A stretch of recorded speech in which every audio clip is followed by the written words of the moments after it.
Welcome to County Report this week. I'm Lorna Virgili. Thank you for joining us. Coming up in the next half hour, Maryland Comptroller Peter Franshaw visits a couple of MCPS schools. We'll tell you why.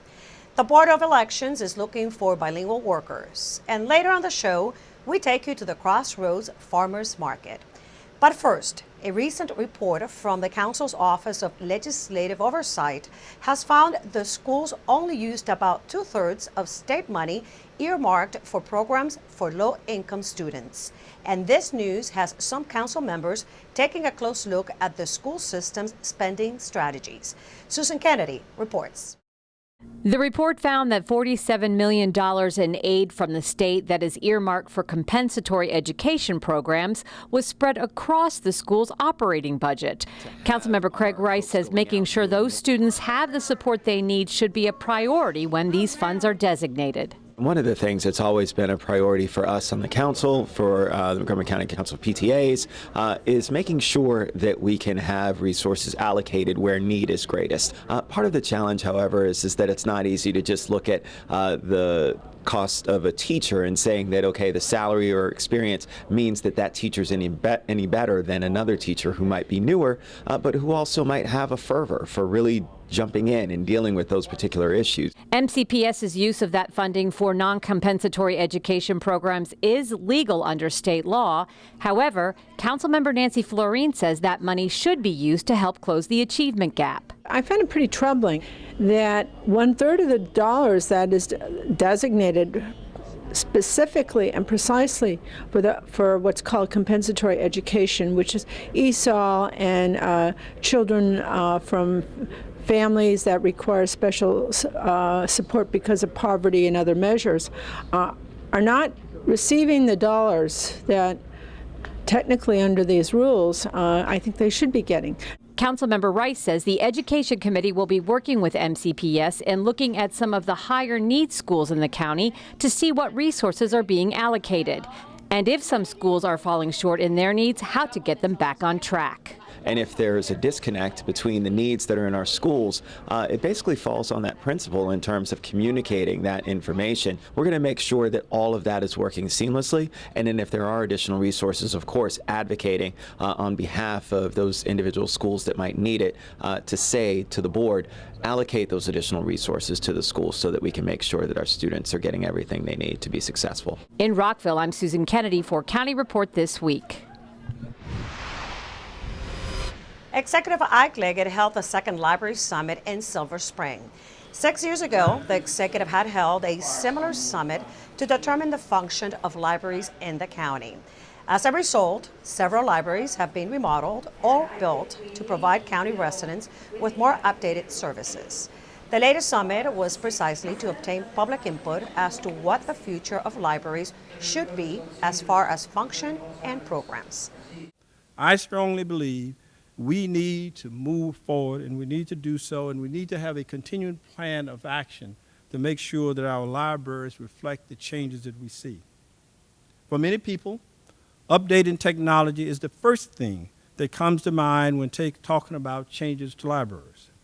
That's certainly part of it. We have to better provide services, online services, and be more robustly connected with all of our branches. For more information, visit montgomerycountymd.gov/library. Montgomery County residents were among the thousands who flocked to Washington, D.C. in hopes of seeing Pope Francis in person. MyMC Media's Sonia Burke reports it was a mission of love. Papa Francisco. Papa Francisco. The Pope comes and we're so excited. Pope Francis's visit to Washington, D.C. was a popular stop for Montgomery County Catholics who wanted to see the Pope in person. At the Shady Grove Metro, we talked to some of these residents before they boarded the train. We're going to the papal mass. My son got a ticket from our parish, and I'm his escort. It's sort of a pilgrimage for us, so we're in prayer as we go to the ellipse. And to see the Pope in person would be a big blessing for us. On this morning commute, Metro trains were not as crowded as expected. On location for the Pope, security was as tight as expected. It was a bless for me just to be here today.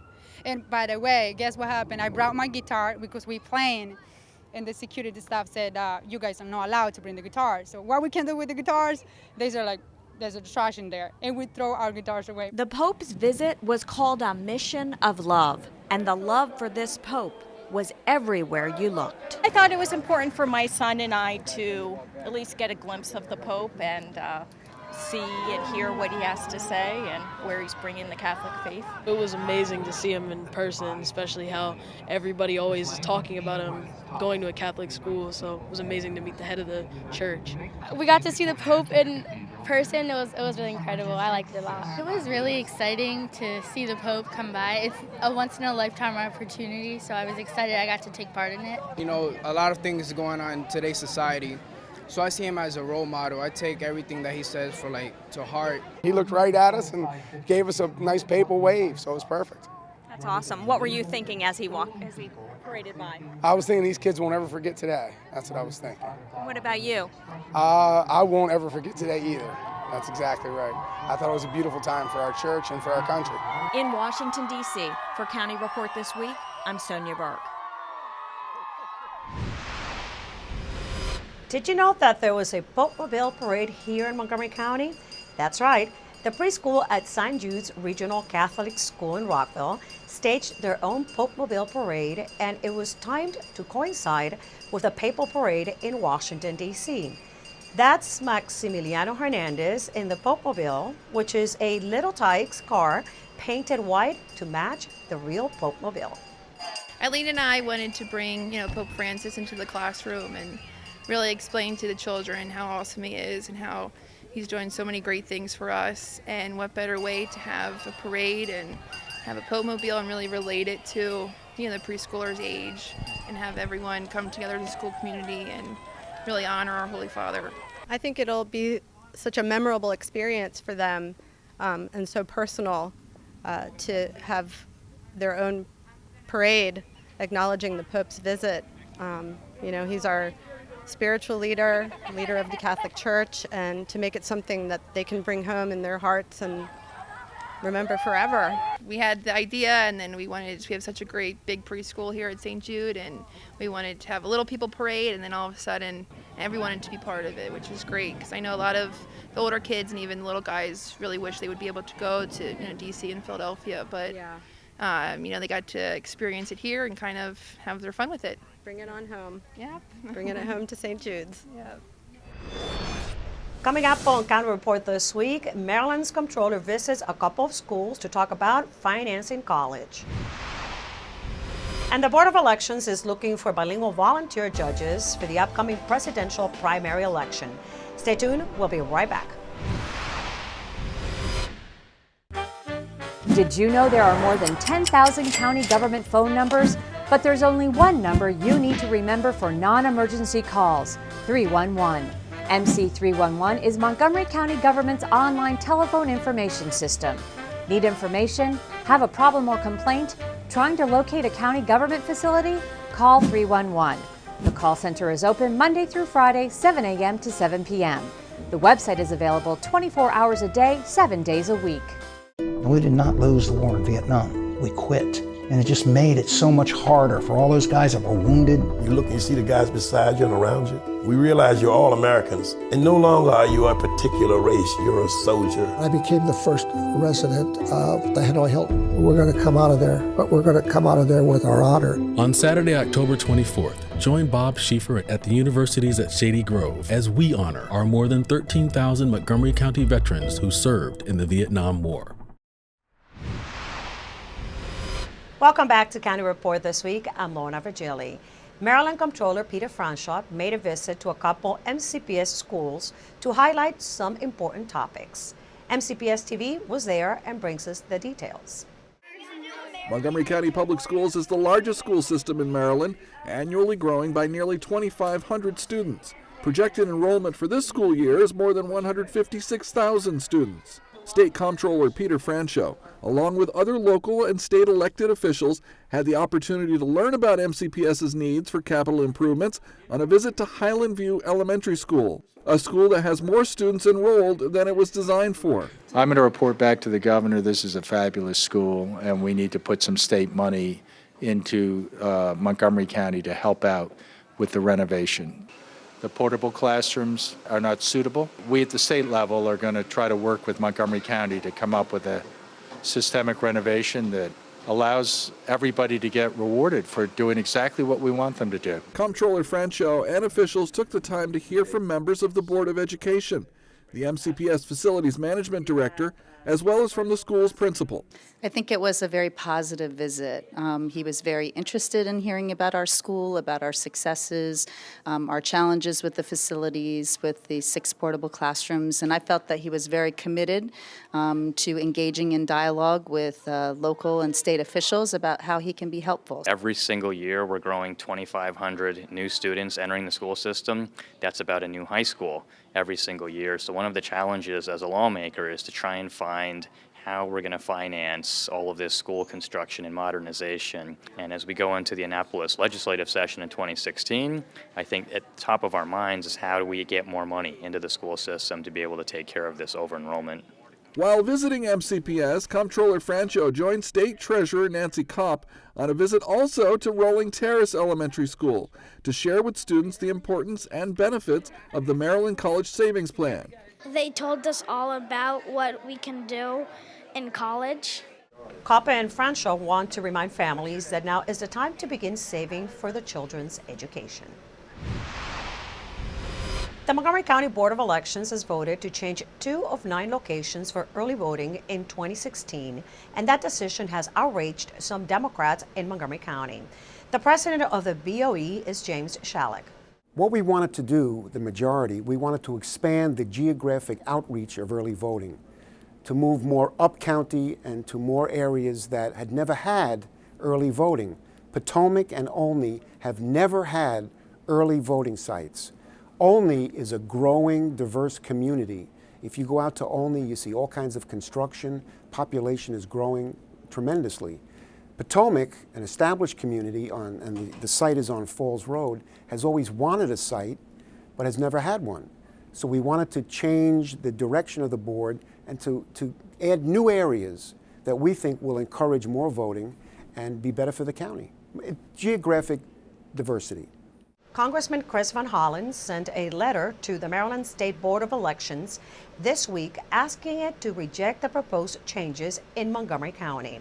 You can find out more about the 9 early voting locations and the upcoming 2016 election by visiting the website 777vote.org. The county's Board of Elections is seeking bilingual voters to work at early voting centers and at polling places on Election Day.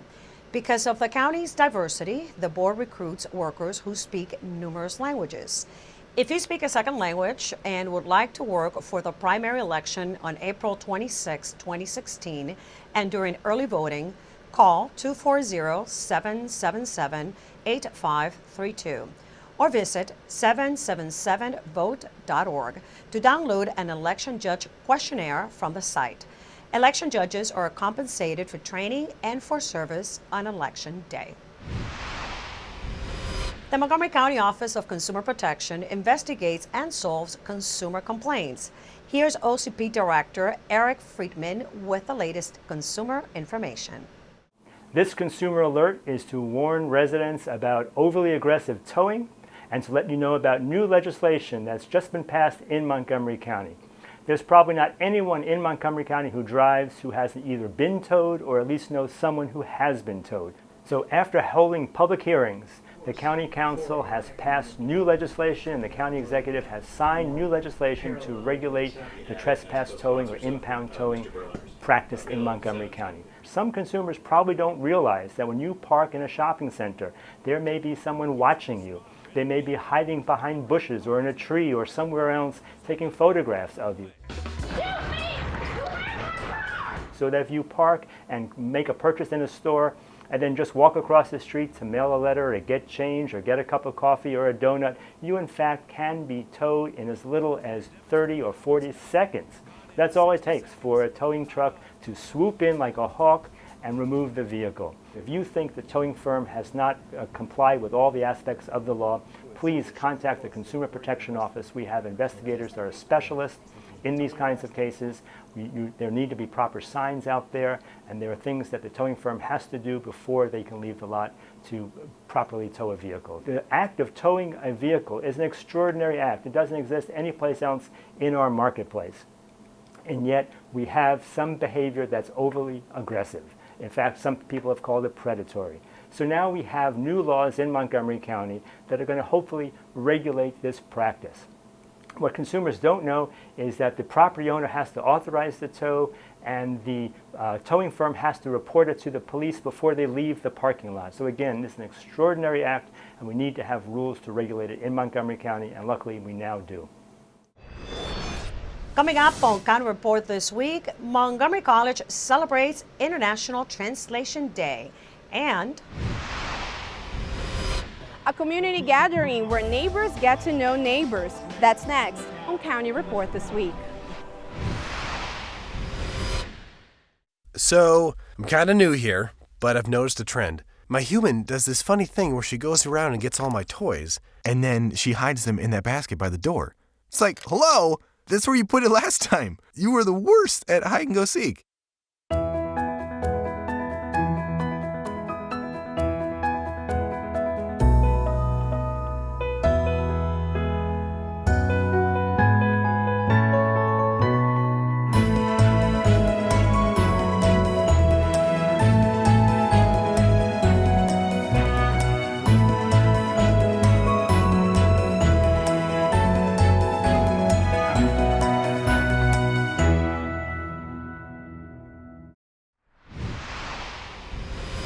Welcome back to County Report this week. I'm Lorna Virgili. Montgomery County Office of Human Rights hosted the Friendship Picnic at the Wheaton Regional Park. The annual event is a way to celebrate the county's diversity, culture, and different faith coming together in one place. My MC Media's Alini Barros reports. Alini?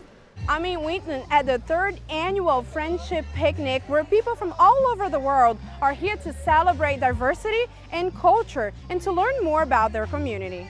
Montgomery County residents enjoyed an afternoon of music, food, dancing, and local talents at the Friendship Picnic. Organizers say the picnic is getting bigger and better every year. We want people to get to know each other, get to see who's living here, who their neighbors are, even if you don't live in this neighborhood, so that when things happen, as they sometimes do in Montgomery County, we can create a bit of empathy and compassion. County officials say this picnic started as a way to honor the victims of the Boston Marathon bombings. Since it began, over 2,000 people have attended. We ought to do something that might, again, just show our solidarity with that community. And so the Committee on Hate Violence came up with this idea about coming together, no other reason than to share the same space and place and kind of talk about what is good about being so diverse in Montgomery County. When you look around this is really what we hope the world could be in the future. It doesn't matter if we're black or white, or if we're Jewish or Asian or anything. I think it's really good that all of us are getting together and getting to know each other. There are 200 different ethnic and national and racial groups in Montgomery County, which really makes it a very, very diverse area, very rich historically, culturally, traditionally, religiously. If you missed this event, County Executive Isaiah Leggett invites you to another celebration. On October the 18th, from noon to 5 p.m., we'll have, again, the World of Montgomery. The difference would be this year, it will be held at Montgomery College. Come out, enjoy it, see great diversity, great food, great culture in what Montgomery County is all about. In Wheaton, for County Report this week, I'm Alini Barros. Before getting lost in translation, Montgomery College hosted Confluence and celebrated International Translation Day. Carolina Galeano has a story. Professional translators, authors, and polyglots in our area celebrated International Translation Day at Montgomery College. For the opening night, Maryland Senator Jamie Raskin brought insights about translation from the political scene. So political representation just reproduces the many difficulties of translation. But I think in the final analysis that James Merrill had it right. None of us can avoid translation in anything we do, but none of us should be afraid of translation either. Within translation lies the hope for our future, bridging not only the differences of language and dialect, but the differences of culture and nationality, ethnicity, gender, age, and so on. Translation offers us real hope, the potential of transforming a world of difference into a world of understanding. The conference premiered the video Human Rights in Many Languages, highlighting one of the greatest accomplishments in translation, the Universal Declaration of Human Rights. The International Bill of Human Rights. More than 160 nations of the world have acknowledged these fundamental human rights. When the UN General Assembly voted on the Universal Declaration, a few nations abstained, including Saudi Arabia and South Africa, which had just adopted the official policy of apartheid, but there was not a single vote against. The Universal Declaration of Human Rights is the most widely translated document in the world. Currently, with 444 different translations available from the UN, Montgomery College students, faculty, and staff come from all over the world, representing many different languages. While the conference covered literary, practical, and philosophical dimensions of translation, some participants learned that Montgomery College now offers certificates in the Translation and Interpretation Institute. So glad Montgomery College is actually teaching it now, because that's what we need. We need it at this level, at the community level, for more people. Usually they'll think if you know the language, you can translate, you can interpret, and that's not true. It's a skill you have to learn, and you have to practice it. For County Report This Week, I'm Carolina Galeano. It is time to roll up your sleeves for Community Service Week. Local residents are invited to make plans to give a few hours of their time to their community by joining family, friends, and neighbors during Community Service Week, which kicks off on October 16th and runs through the 25th. Many of the available service projects provide middle and high school students with the opportunity to earn student service learning hours. Service projects are posted on the Volunteer Center's website at montgomeryserves.org, or you can call 240-777-2608. Coming up on County Report This Week, we go to a farmer's market that has become a community staple. And I'm the Planning Department's Bridget Suizo. When we come back, we'll tell you about a party focused on modern architecture in the county. And you're invited. That story and more when County Report This Week continues. If you are a high school student or a Montgomery College student, the Scholarship Conference is going to give you guest speakers, workshops, four-year school representatives who are going to talk all about the different ways that scholarships are given out and what you can do to go find those scholarships, apply for them, and then earn scholarships that are going to help you pay for college.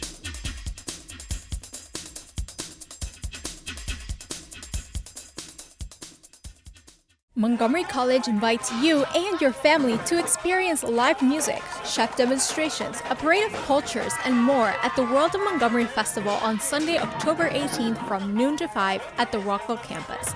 You won't want to miss this. Welcome back to County Report This Week. I'm Lorna Virgili. The community is invited to attend a book launch event at the Writers Center in Bethesda, hosted by the Montgomery County Planning Department's Historic Preservation Office. Our Bridget Suizo brings the story about the book launch event and about the Montgomery Modern Initiative. Bridget?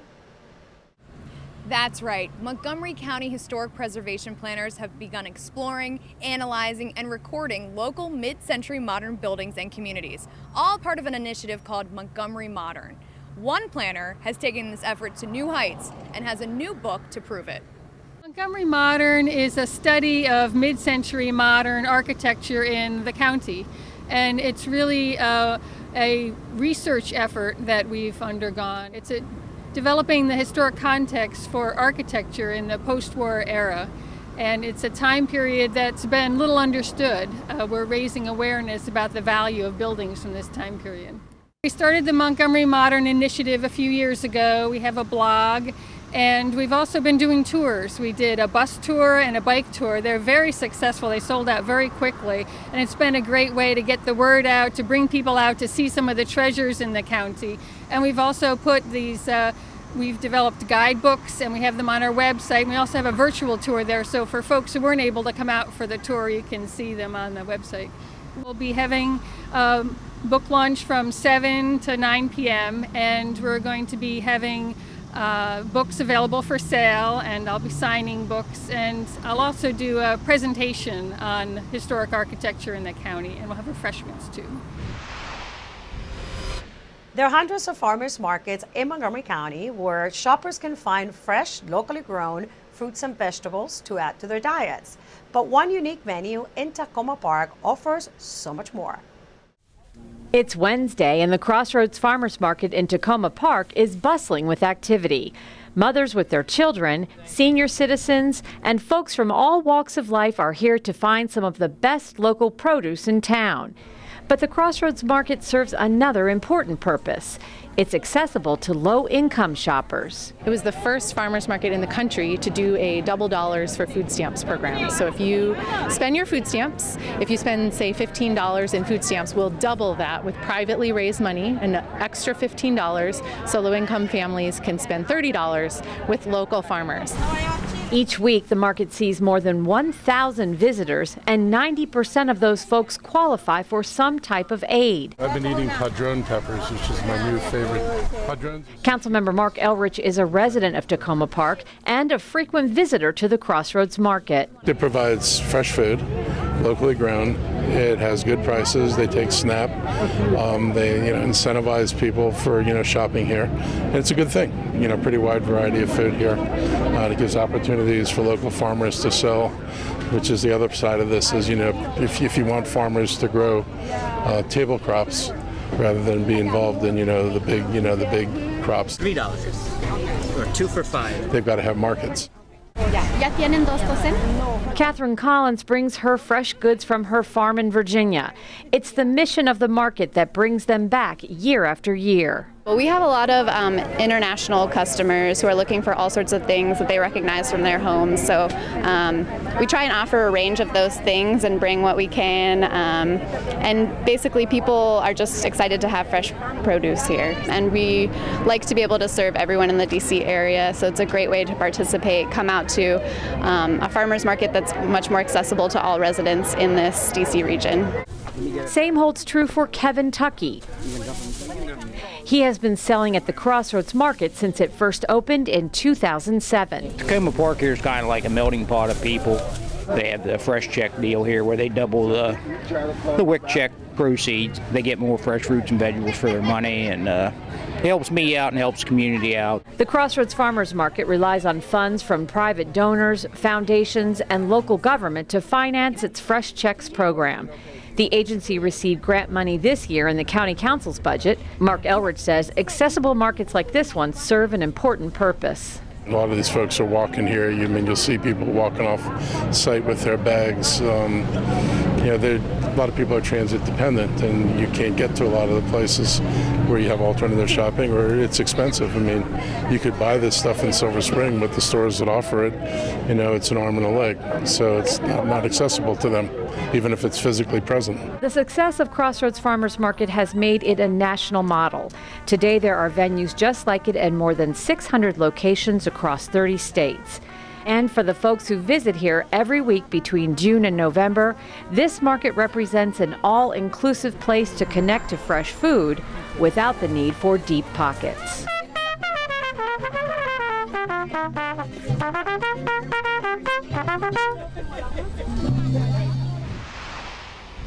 Let's meet our pet of the week. Kathy Stanhope joins us from the Montgomery County Animal Services and Adoption Center with more.